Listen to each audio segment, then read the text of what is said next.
So, Rachel, lots of my friends have been saying, and if I'm honest, through personal experience, the lockdown isn't that easy when you're living with somebody, 24/7. You're not used to doing it, are you? Are you hearing that? Yeah, in fact, most of the clients I speak to have something around trying to manage working from home, being with someone 24/7, the kids all being there, needing to homeschool the children, needing to get their work done. It is proving quite challenging for a lot of people. You have no kind of personal space, do you? How can that affect relationships? Well, I don't think we realise quite how much freedom we have before something like this comes along. So it is really difficult because I know, from some of my clients that I've spoken to, they have said to their partner, I just want to go for a walk by myself, and their partner's had hurt feelings and, why don't you want me to come with you kind of thing. But it is really important to have personal space. And if you have enough rooms in your house to be able to work from separate rooms, that can be really helpful if you are working from home. And just trying to understand one another's point of view and trying to be clear about why you need your personal space, and understanding that each other does need that because we have so much of it normally in normal times. How do you even broach that subject without it blowing up into a big argument? It can be hard. I mean, obviously, it's easier if you don't have that conversation at the moment that you are feeling really irritated with them. So possibly at that moment, take yourself away, try and go somewhere different, lock yourself in the bathroom if necessary, try and calm down a bit. And then later on, when you're feeling a bit better, hopefully you'll be feeling better anyway. Sort of, you could say something like, I've been thinking about, the time that we have apart, or how are you feeling about not having your own space, or, what do you think about us maybe having separate walks tomorrow? So kind of prefacing it with a kind of gentle introduction, really. I feel like some of my friends are coping really well with this and kind of almost coming together. They're the ones who are doing those TikTok videos of them dancing and those types of things. And other friends are clearly finding this more difficult and trying to go separate ways. Is that a measure of somebody's good or bad relationship? No, I don't think it is. It can be, obviously, and if you're already experiencing difficulties in your relationship, this can exacerbate them like a million times. But for people who generally have a good relationship, it could be. I often talk to clients about introversion and extroversion, and we normally think of someone who's an introvert as being someone who's quite quiet and shy, and someone who's an extrovert as being quite confident and outgoing. But actually, it's about where you draw your energy from. So introverts draw their energy from being alone, and they find being with other people quite draining, whereas extroverts find being with people really energizes them, and being alone is quite draining. So if you have two introverts living in a house together, then that's okay because they'll understand one another's need for space and they'll respect that. Whereas if you have one of each, that's then quite difficult because the extrovert is quite happy to be with the other person constantly, whereas the introvert feels really drained and just needs that space apart. So sometimes that can be a really helpful way into that conversation. You could say to your partner, look, I think actually I'm an introvert and I think I really need some energy, so I need to be by myself for a bit, or, that kind. I think it's more that than it is that the relationship is not good. How do you deal with this situation going forward? Inevitably, it is going to be quite tricky for some people. And I suppose there is no sort of sugarcoating that.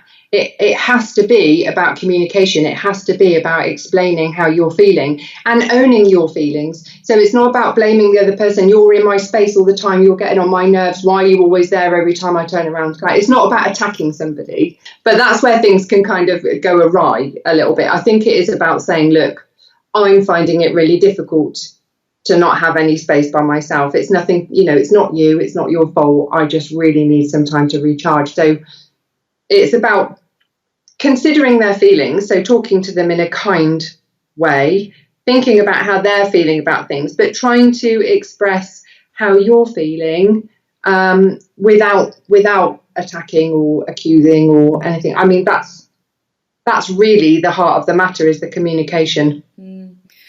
It's hard to know, I think. I've certainly had this situation. It's hard to know whether I'm feeling grumpy or angry or frustrated because I'm anxious about this situation that we're in, or actually that my partner is just really annoying me or doing something that isn't quite right. How do you differentiate between feeling stressed and anxious because we're going through these times, or whether it isn't actually an issue with your relationship that you need to address? I think if you've generally had a really good relationship up until this point, the chances are that it is your anxiety and it's the stress. If your relationship hasn't been good up until this point, chances are it's that maybe you're not compatible and that your relationship is really showing the strain under this having to live in each other's pockets kind of situation. I've got a question for you about chores. Lots of us are having to do lots more at home potentially because we're not having any outside help, or family members who are helping to look after children or cleaners or anything like that. Yeah. You're having to separate those chores up. How do you broach that subject when one of you, you can tell I'm talking from personal experience, where one of you is very proactive in the house and wants to do lots of cleaning and keep the house tidy, and the other one is less like that? It would have to be about having a conversation, sitting down and talking about it, and sort of, acknowledging the fact that you're in this together. So it's got to be a conversation where you are working towards a mutually beneficial point. So it's not about sort of mudslinging, you don't do this and I do all of that. No, it's got to be a conversation where you say, okay, look, we're in this together. I'm not telling you need to change. I'm not saying I need to change. It's not about us changing. It's about us finding a mutually beneficial way where we can negotiate sort of an outcome that makes us both feel better about this. So it might be accepting that one of you does chores, but the other one maybe cooks the tea or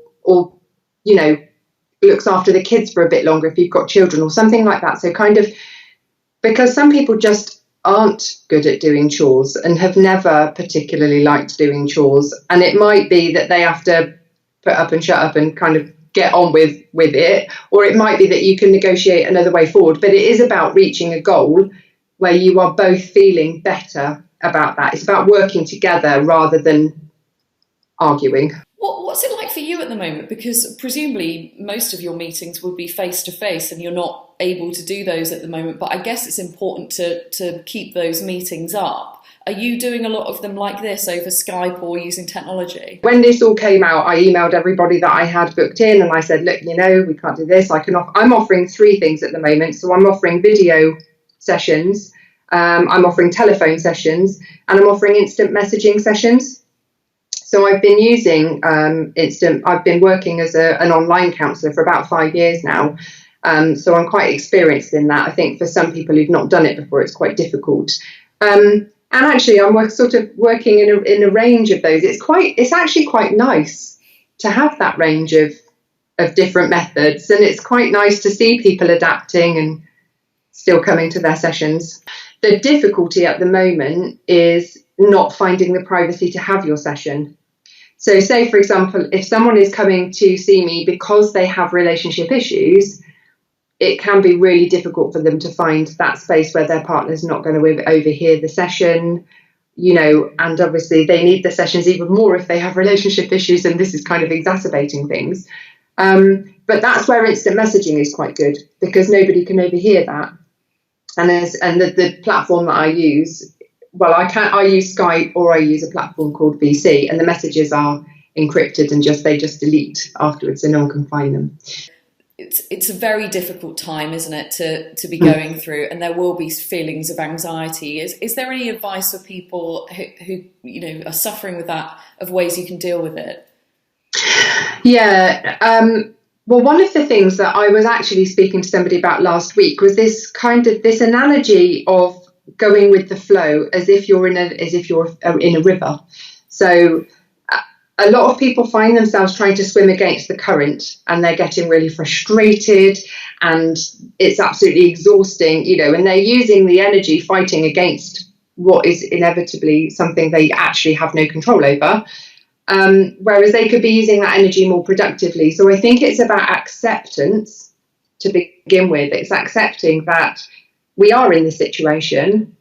There is nothing we can do about this situation. We are out of control of it. We don't know how long it's going to go on for. So just kind of going with the flow and recognizing also that you can only take it one day at a time. We've only ever got this one day ahead of us.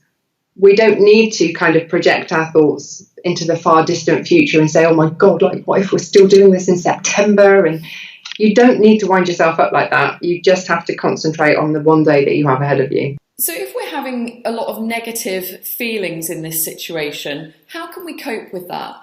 I think one of the things that I find personally really useful, and I know a lot of people find really useful, is making sure that we are grateful for what we do have.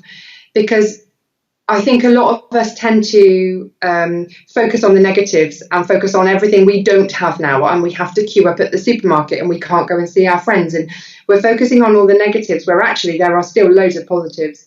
So the fact that we have to queue up at the supermarket but we still have fresh food that we can eat every day, you know, we have our homes, we have a roof over our head, we have our friends at the end of a Skype call or at the end of a phone call, or you could even write them old-fashioned letters. I mean, who doesn't love getting a letter in the post or sending a card or something? You know, for the majority of us, we still have our health. I know the coronavirus is really scary. I know that it's, you know, it can be deadly for some people, but for the majority of us, it won't be. And I think focusing on that is important. And something that I do and have done for, I don't know, at least a couple of years now, is every night when I go to bed, I lie in bed and I think about all the things that I'm really grateful for. And I kind of, you know, thank the universe for everything that I have that I'm lucky to have. And there is so much that we are lucky to have. You know, we are really lucky in this country. I do a meditation at night that is about gratitude.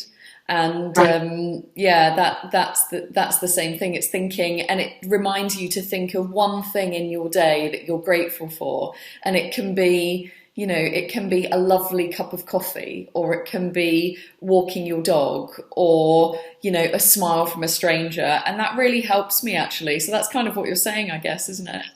Yeah, it is. And some people keep gratitude journals or gratitude diaries, or you can write down 3 great things that have happened to you that day and put them in a jar. And then at the end of the week, you can have a look at all the great things that have happened to you that week. There are so many things that you can do, and just being really mindful, I think, and being in the present moment. People are in a situation where they're worried about, you know, relationships at home with their partner. Is there anything you'd advise them to do? I guess this isn't a great time to be raising those conversations of, you know, I don't think this is working. No, it's really hard. And I have actually got a client who's in that situation now. In fact, I've got a couple of clients who are in this situation now where they were working towards ending their relationships, and now this has happened. Both of them have kind of decided themselves that because their partners were kind of aware of the fact that things weren't great and that they may be coming to an end, they've kind of pressed pause on it. They've decided in both relationships that I'm talking about, funnily, they've decided that they're just going to pause that for a bit. They're just going to focus on the situation they're in now. They work in separate rooms. They, you know, will sit together in the evening and have a cup of tea or whatever, but they're not having those conversations now because they know that actually it might lead to somewhere that's potentially really awkward and unsolvable in a way. So they're just they're leaving it be for now. But I guess if there is a conversation to be had and it can't be ignored, again, it needs to be one of those conversations where you're working towards something together. So acknowledging the fact that you really aren't getting on and trying to come up with a plan to minimise the potential, you know, stress and damage that's doing to you both. Because it's not, if your relationship's bad, you both know that the relationship's bad. There's not, you know, there's kind of no hiding it in this situation. So again, it would be about having to have quite an honest conversation and saying, look, this is where we are, this is what's happening. How can we make it as bearable as possible for ourselves? I think it's quite difficult with social media as well, isn't it? Because obviously most people, when they're using things like Twitter and Instagram and things, will post really lovely, happy pictures of their lives. It's very unlikely you're going to post a picture of you having an argument, isn't it? So, it's quite an unrealistic world we're living in sometimes, and that can put pressure on you too, can't it? Definitely, yeah. I mean, I always say it's like, Facebook and Instagram and that, it's the highlight reel of somebody's life, isn't it? It's not really what their life is. And anybody can take a photograph and post it. And in fact, one of my friends, a few years ago, there was a picture of her with her husband with their son on his shoulders, and they were in the park and it was all looked great. And I thought, oh, lovely. And then about a week later, she texted me to tell me that they were getting divorced. And they'd been arguing and he'd been really horrible and, all of this stuff. You would never have known it from her Facebook and Instagram feed. It just looked like they lived this perfect, happy family life. And I think it does put a lot of pressure on us to kind of live up to what we think other people are experiencing and what their relationships are. But we really need to be careful about that and, realise that that's not how other people's lives are. That's just the life they want to portray to the outside world. So if you're in a tricky situation right now and you're trying not to let it exacerbate into a huge argument, try to have a conversation. Is that what you're saying?